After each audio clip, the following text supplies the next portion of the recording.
It is with great respect that we now welcome a visionary head of state, a defender of peace and development in West Africa. I have the honor of inviting His Excellency, Mr. Joseph Boakai, President of the Republic of Liberia, to kindly deliver his speech.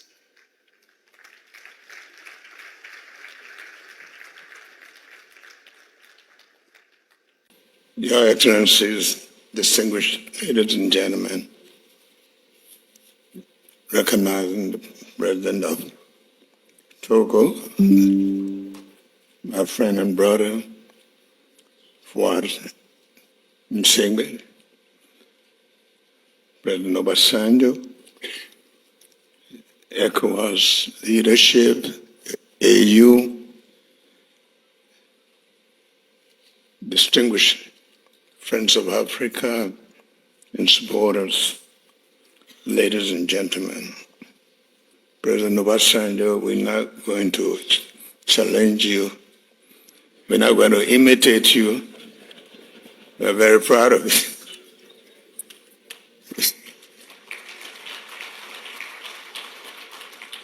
I bring you a warm greeting from the people of the Republic of Liberia, a nation that has traveled a long, difficult path from conflict to peace, from despair to hope, from destruction to renewal.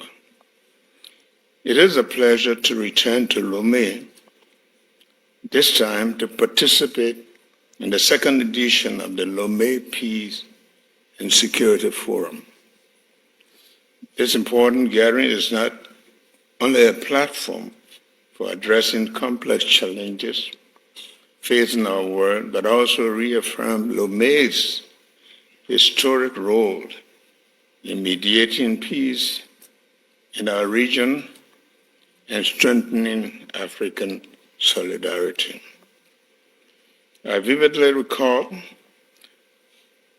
how warring factions from Liberia and Sierra Leone once safe haven here, engaging in dialogue that resulted in the historic Lomé Peace Accord for both nations.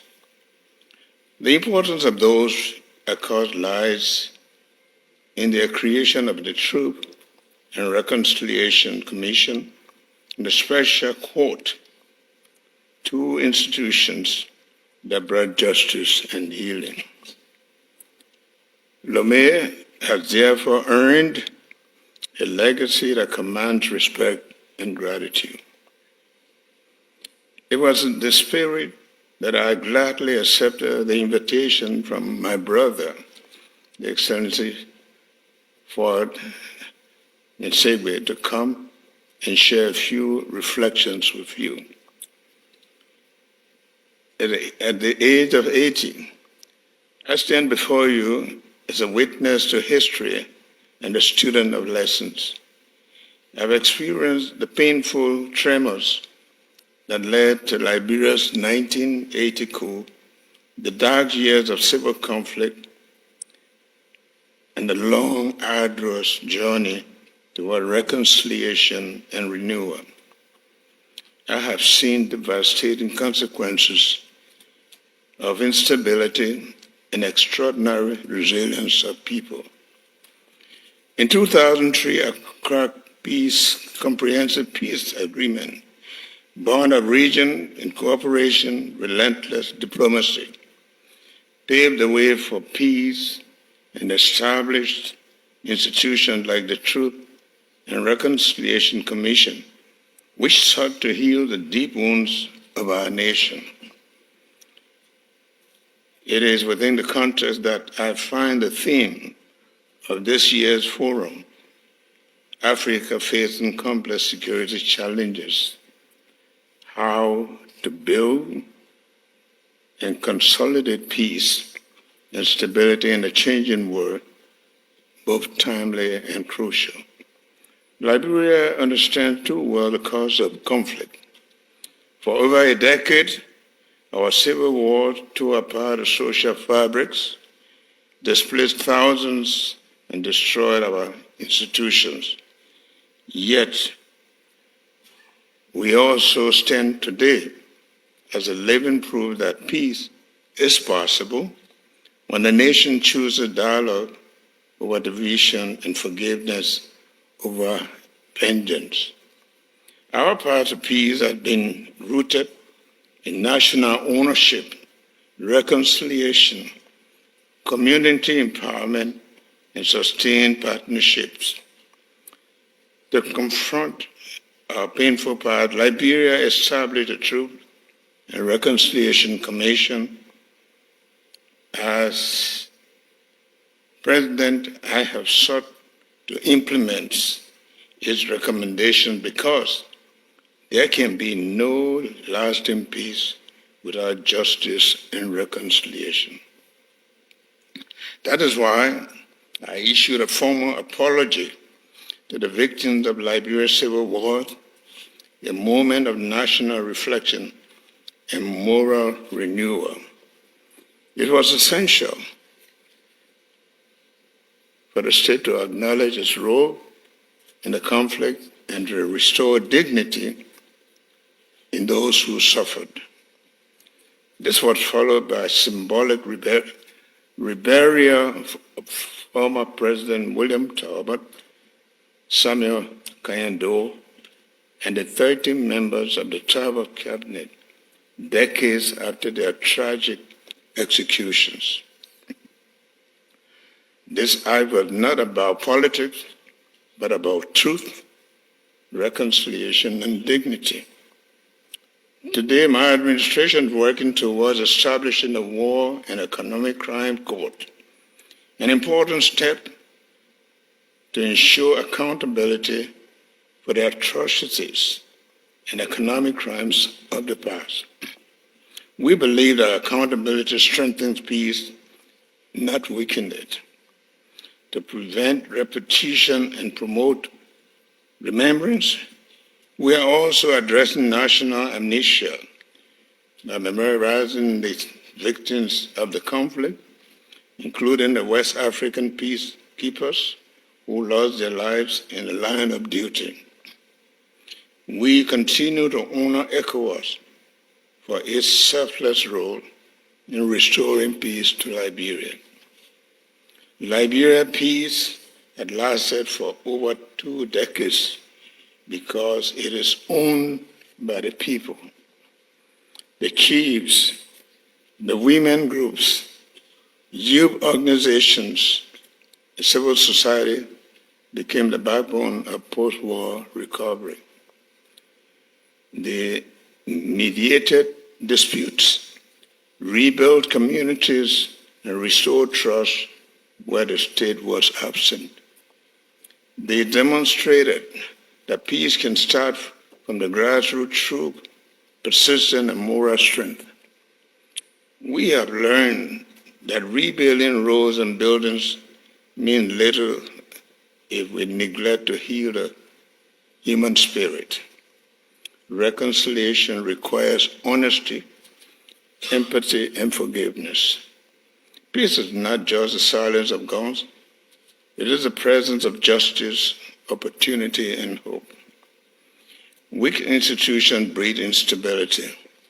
Liberia has therefore prioritized good governance, the rule of law, and human rights. The Truth and Reconciliation Commission revealed how corruption, exclusion, and institutional failure became the root causes of conflict. To address these systemic issues, my government is implementing reforms to promote responsive governance, accountability, and equitable development. We believe that institutional reform and economic renewal must go hand in hand to correct the past injustices and secure a better future for all Liberians. Your Excellencies, we gather here at a defining moment for our continent. Across Africa, from the Sahel to the Horn, from the Great Lakes to the Mara River Basin, peace and stability have been tested by old and new challenges. Coups, violent extremism, and resource-based conflict continue to threaten our collective security. At the same time, misinformation, climate change, economic inadequacy, and inequality are deepening fragility. But Africa must never be defined by crisis. We must be defined by courage. We have the wisdom, the resilience, and the creativity to shape our own destiny. As an African proverb teaches us,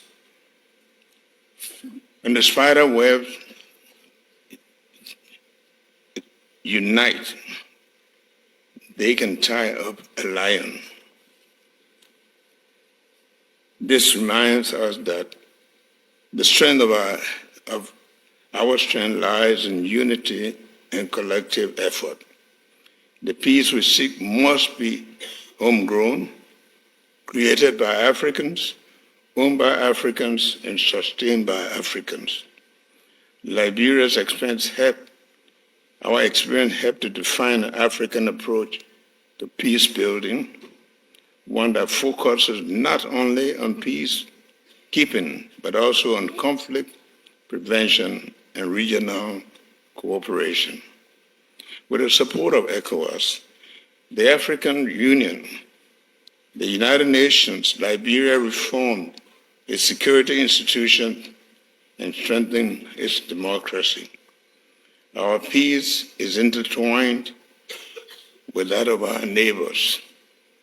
Through the Mara River Union, we continue to deepen cooperation with Sierra Leone, Guinea, Cote d'Ivoire, to ensure that our borders become bridges of opportunity rather than barriers of suspicion. We are revitalizing the early warning system, promoting cross-border trade, and encouraging dialogue to prevent the spread of instability.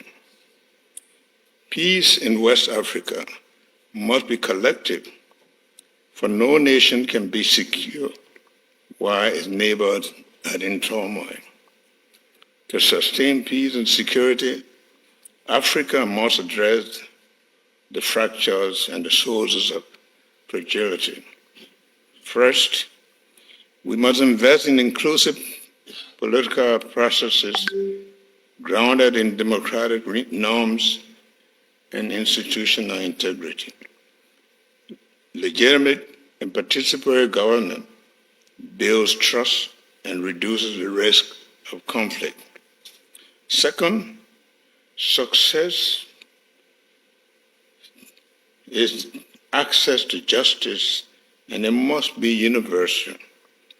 Justice is right, not a privilege, and it is central to peace and stability. Third, human security must be prioritized. True security is not only about the absence of war, but also the protection from poverty, disease, and environmental degradation. Fourth, promote economic inclusion, especially for youth and women. Improving the economy by creating the right conditions for growth will foster sustainable livelihood, expand access to essential services, and reduce the risk of long-lasting social conflict. The illegal migration of youth across deserts and oceans to Europe and America through dangerous terrain in search of better opportunities and the influence of war entrepreneurs have become one of the most troubling and persistent images reflecting our conflict and socioeconomic struggles. Our youth, many of whom are victims of war, should be rebuilding their nation, investing in their welfare, including education, innovation, and inclusion, should not be seen as charity. It must be a peace-building strategy. Through economic inclusion, the state can build resilience, strengthen social contact between the government and its citizens, and improve state-society relations. Fourth, we must promote economic inclusion, especially for women and youth. Investing in education, innovation, and the livelihood is not charity. It is a peace-building strategy. Finally, regional and constitutional institutions such as ECOWAS, continental institutions such as ECOWAS, African Union, Mana River Union, must be empowered to lead in the early warning and preventive diplomacy. Your Excellencies, peace must be both continental priority and a global partnership rooted in fairness and respect for African agency. As Liberia returns to the United Nations Security Council, we do so as a humble messenger of Africa's experience that peace, though fragile, is possible when anchored in justice and inclusion. The lesson from Liberia is simple yet profound. Peace is not a destination, it is a journey, one that every generation must work with renewed commitment. May the experience of Liberia remind the world that Africa's peace is the world's peace. May peace reign across our continent. May it bless those who support peace. I want to thank President Yadema for being bold and brave in trying to foster peace in Africa. Thank you.